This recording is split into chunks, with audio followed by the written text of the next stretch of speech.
Hey everyone, welcome to POPXP. And before the show starts, make sure to click that subscribe button and click the bell to get notifications when we go live and we upload awesome new content. And don't forget, if you can, make sure to share our stream on all your social media outlets. We appreciate it, and thanks for helping us grow the POPXP channel. Hey, what's going on YouTube? It's the brain of the mainframe here now, Skylar POPXP, and we have some breaking news because a new official trailer just hit, and we've got Godzilla versus Kong. Gentlemen, holy smokes.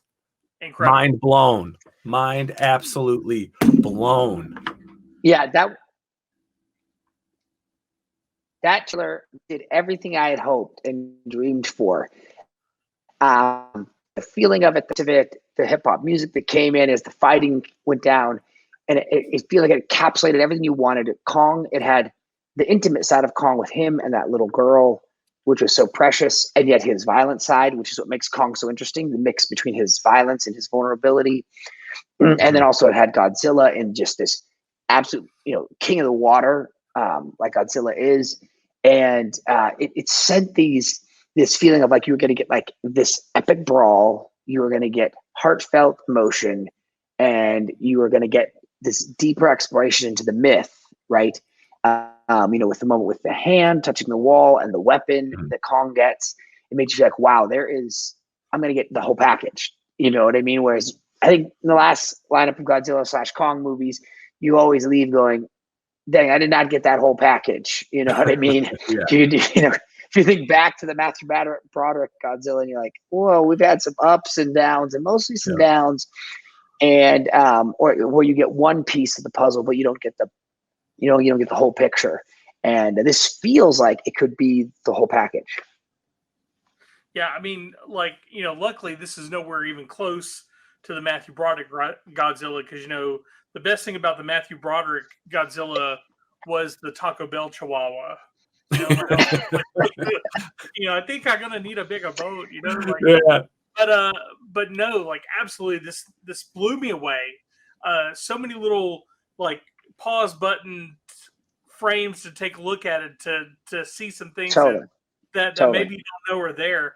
But I mean, the feeling that I got, the goosebumps, the chills when Kong hauls off and punches Godzilla. I mean, I don't really know that I'm cheering for Godzilla, but man, cheering for King Kong. But I will tell you, a little part of me was like, yeah, when that happened.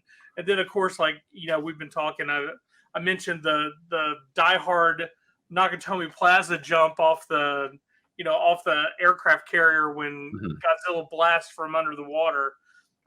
Doesn't seem like a very fair move to me, but I think, King of Monsters was so underrated and flew underneath the radar. And, it was panned by a lot of people before it even came out. And when I watched it, I was like, man, this has got to be the greatest, Godzilla movie I've ever seen in my life. How can people not watch this? Just when you thought it couldn't get any better, it did. And now you have Godzilla versus King Kong, which I think has just flown completely under the radar.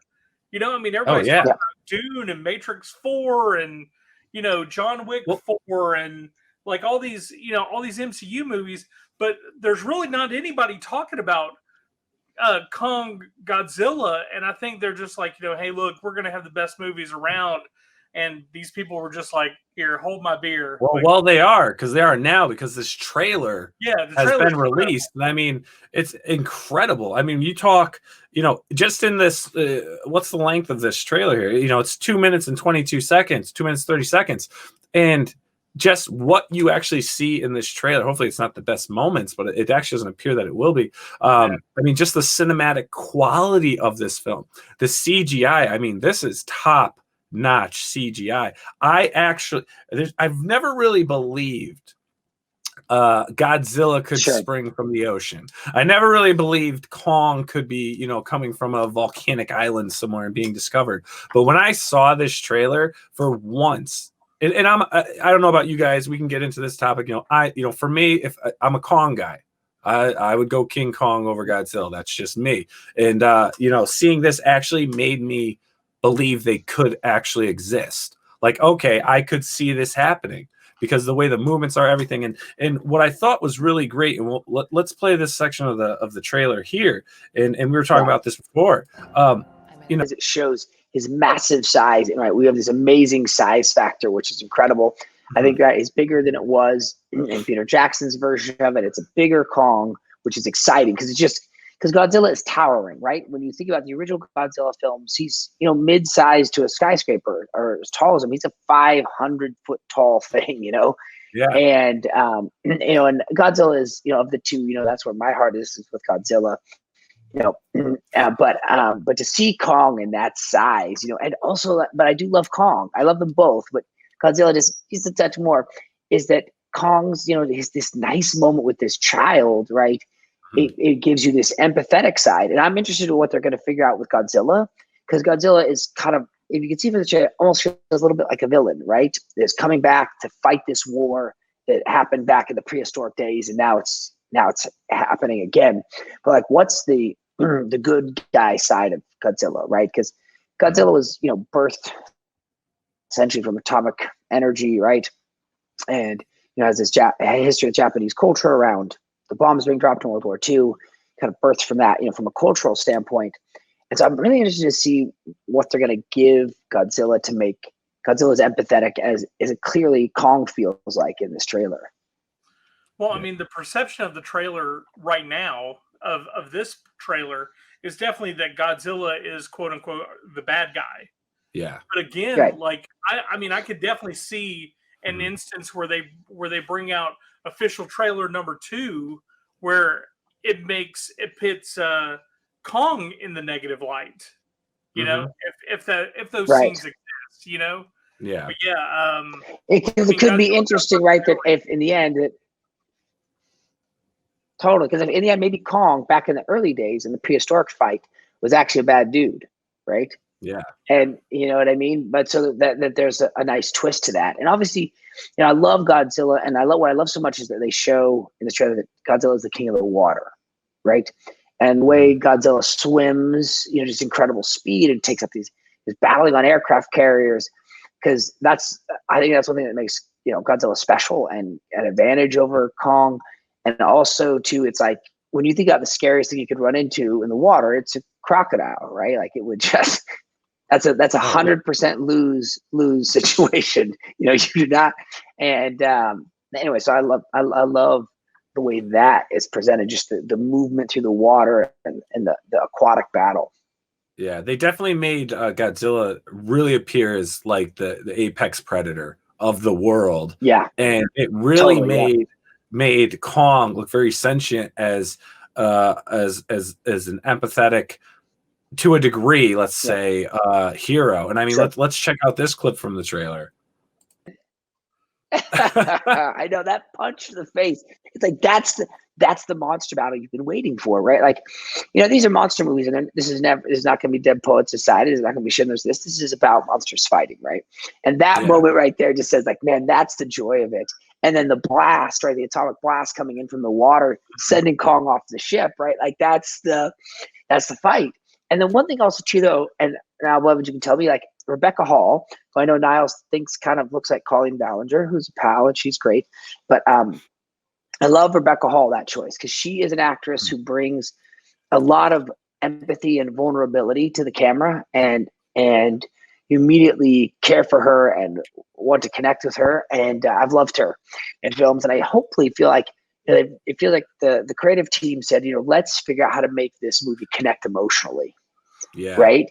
Because clearly from these fights you're seeing here, these battles they're gonna deliver. And then but it feels like we're also gonna connect with these characters emotionally, the human characters as well, so that we get the whole meal. Well, I'll tell you again about Rebecca Hall. Like, I absolutely agree. Like this could definitely be her like opus. Her big. Like, hey, look, I'm an incredible actress instead of just being a regular actress. Like this could pull her away. And I think. Well, I mean, I'm sorry. I know that maybe she's sounds pretty incredible. Huh? She's pretty incredible. Yeah, I'm not trying to sound negative. I'm just saying this takes her to the next level. But I think what took her to the next level to begin with, I mean, was Tales from the Loop. I mean, she was incredible in Tales from the Loop. Mm-hmm. And I believe that relationship with the kids, that whole breakdown of having to deal with families, again, I think that character and her acting from that is going to shine through on this and be even more so. Again, I think she's an incredible actress. Like I said, I wasn't trying to say anything negative. I was just trying to be like, yeah, of course.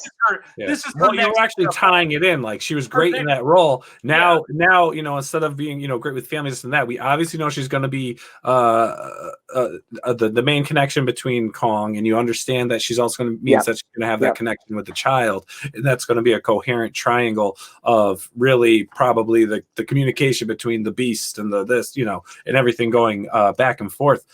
So I agree with Blevins. I think that this is a great role for her. I think if this movie plays out as hyped as everyone has been about the trailer, I mean, I'm hoping this is going to be that one of those things. It's like, wow, this just 2021 freaking Godzilla versus Kong was one of the best freaking just escapism movies. Just awesome, rocked it. And Adam, you talked about how what you see in here really represents Godzilla as the king of the ocean and the water. But I mean, you get to this point and we know who's the king of the land. Yeah. Well, what I love about this is giving Kong the weapon, right? And like as you mentioned, you're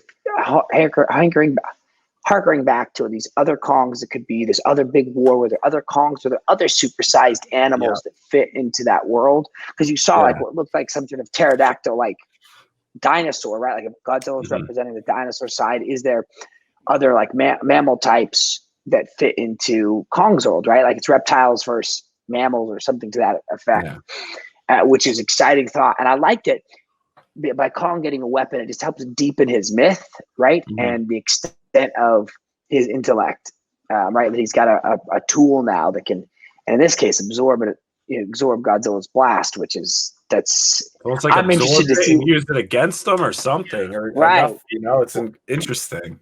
Because the tough thing about Godzilla is like you can't bomb Godzilla and win, right? It does the opposite effect, right? We gets more powerful, and like the thing is also like this is just the trailer. Like we don't know if those scenes that happened on Skull Island are like current scenes or if they're flashbacks to the Kongs of long ago. We don't know what the storyline is. I mean, that could be the flashback story of where the weapon comes from. We don't know.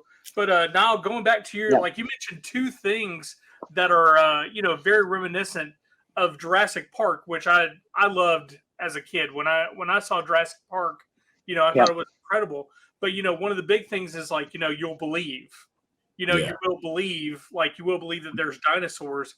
You mentioned like, hey, look, this made me believe that King Kong and Godzilla could really exist and they could do that. And also, we talk about the CGI and how incredible this trailer looks in the HD form. I mean, like they did a great job. It kind of is reminiscent of the John Hammond, like, we spared no expense. Yeah. We spared no expense to make sure that you're going to have this great. We're saying that the graphics are phenomenal now, and then like 2 years from now, I'll be like, those graphics are okay.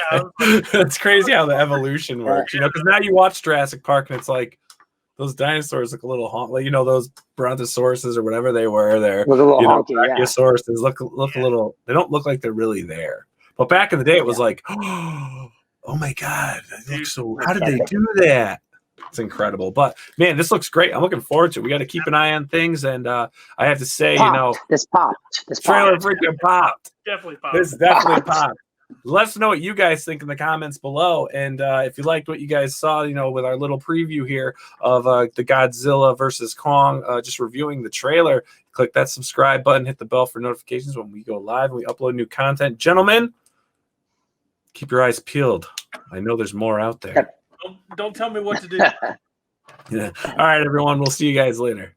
See ya. Hey everyone, thank you for joining us on POPXP. If you haven't already, make sure to click that subscribe button and also click the bell for notifications when we go live and we upload some awesome new content.